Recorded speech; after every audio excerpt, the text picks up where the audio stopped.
Aku merupakan seorang anggota dalam pasukan mencari dan menyelamat yang berkhidmat di bawah Jabatan Perhutanan Amerika Syarikat. Disebabkan sudah tidak tahu dekat mana lagi tempat untuk bercerita, maka aku memutuskan untuk berkongsi pengalamanku. Sepanjang tempoh perkhidmatanku sebagai anggota dalam pasukan mencari dan menyelamat, sudah terlalu banyak peristiwa aneh di dalam hutan yang telah aku lihat. Sudah banyak kali sebenarnya aku berjaya menemui semula mangsa yang dilaporkan hilang di dalam hutan. Punca kebanyakan mangsa hilang adalah disebabkan tabiat mereka yang suka berjalan-jalan, ada yang terjatuh dari tebing dan ada juga kerana sesat. Namun aku pernah berhadapan dengan dua kes di mana mangsa telah benar-benar hilang. Dua kes inilah yang membuatkan aku untuk tidak pernah berputus asa dalam usaha mencari mangsa yang hilang. Dalam kes pertama, pasangan adik-beradik yakni kanak-kanak lelaki dan perempuan telah hilang sewaktu mengutip buah beri bersama dengan ibu bapa mereka. Kejadian tersebut berlaku dalam sekelip mata di mana ibu bapa kanak-kanak tersebut terlepas pandang anak mereka itu untuk beberapa saat. Selepas gagal menemui anak mereka, maka kami pun dihubungi. Setibanya di tempat kejadian, kerja-kerja pencarian terus dijalankan. Tidak lama kemudian, kami berjaya menemui kanak-kanak perempuan tersebut. Dia memberitahu bahawa ada seorang lelaki beruang telah memberikannya buah beri serta diminta untuk senyap. Cerita kanak-kanak perempuan itu lagi, lelaki beruang tersebut sudah membawa adik lelakinya pergi. Mendengar cerita itu, pada mulanya kami beranggapan hal tersebut adalah satu kes penculikan. Namun sangkaan itu ternyata meleset berikutan tiada sebarang jejak manusia dikesan di tempat kejadian. Seperkara lagi, lelaki beruang tersebut digambarkan tidak seperti manusia biasa kerana dia bukan saja tinggi, bahkan mempunyai susuk tubuh seperti seekor beruang serta memiliki raut wajah yang sangat pelik.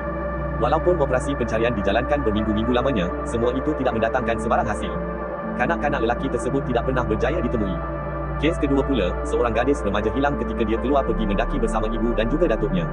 Satu ketika, remaja perempuan itu memanjat sebuah pokok untuk menikmati pemandangan yang indah.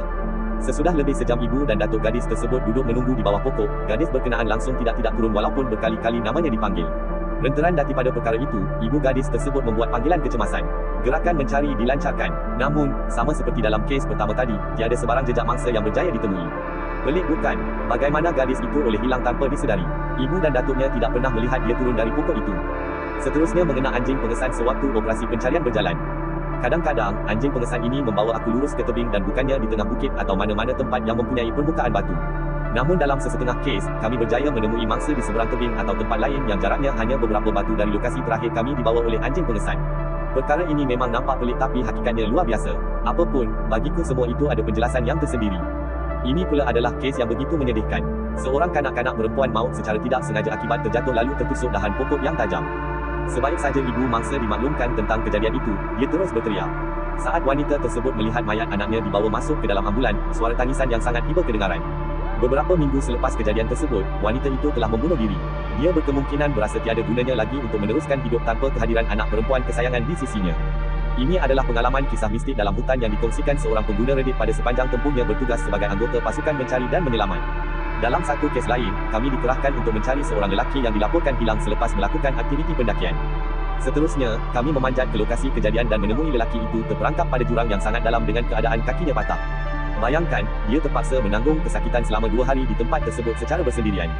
Dakwa lelaki itu juga, ada seseorang berada di atas puncak. Lelaki tersebut menceritakan bagaimana saatnya sampai di puncak, dia telah melihat ada seorang lelaki di situ yang tidak dilengkapi dengan sebarang alat kelengkapan pendakian serta pada masa sama hanya berpakaian jaket dan seluar ski. Belum sempat pendaki tadi menyapa, lelaki misteri itu terus menoleh di mukanya tidak berwajah. Pendaki tadi terus berasa ketakutan sebelum segera untuk menuruni gunung. Disebabkan tindakan kelam kabut itulah yang menyebabkannya terjatuh. Semalaman lelaki tersebut berbaring seorang diri, dia terdengar bunyi langkah lelaki misteri tadi menuruni gunung dengan satu jeritan suaranya yang sangat menyeramkan. Ini pula kes yang benar-benar menakutkan aku. Kami ditugaskan untuk mencari seorang gadis remaja yang telah terpisah daripada kumpulannya. Dia akhirnya ditemui menyarap di bawah batang pokok tanpa sebarang kelengkapan dan juga tidak berkasut. Meskipun tiada mengalami sebarang kecederaan, dia dilihat masih dalam keadaan terkejut. Sewaktu membawa perempuan itu pulang, dia kerap kali menoleh ke belakang dan kemudian ada menyebut tentang seorang lelaki berbadan besar serta bermata hitam. Memandangkan kami semua tidak melihat sesiapa pun yang berada di kawasan situ, maka kami beranggapan itu adalah satu gejala kejutan mangsa alami. Walau bagaimanapun, lama-kelamaan gadis remaja tersebut semakin gelisah. Hinggalah satu ketika, dia berhenti berjalan, lalu tiba-tiba menjerit menyuruh lelaki tadi berhenti untuk mengekorinya. Jeritnya lagi, dia tidak sesekali akan menyerahkan kami kepadanya. Selepas berjaya dipujuk oleh kami, barulah gadis remaja itu kembali mengorak langkahnya.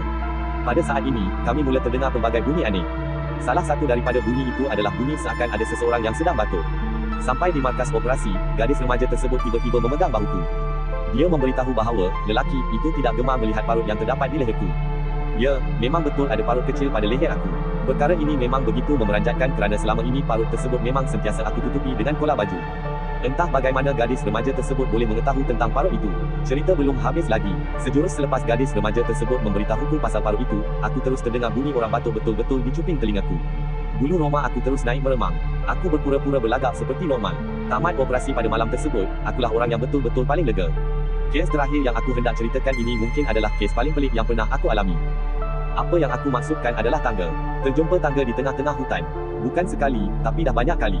Kali pertama kali aku terjumpa tangga dalam hutan, aku cuma diberitahu oleh rakan sekerjaku bahawa itu adalah satu perkara yang normal. Cumanya, aku ada dinasihatkan supaya tidak sesekali mendekati tangga tersebut. Sekarang kalau terjumpa tangga dalam hutan, apa yang akan ku buat? Buat tak tahu.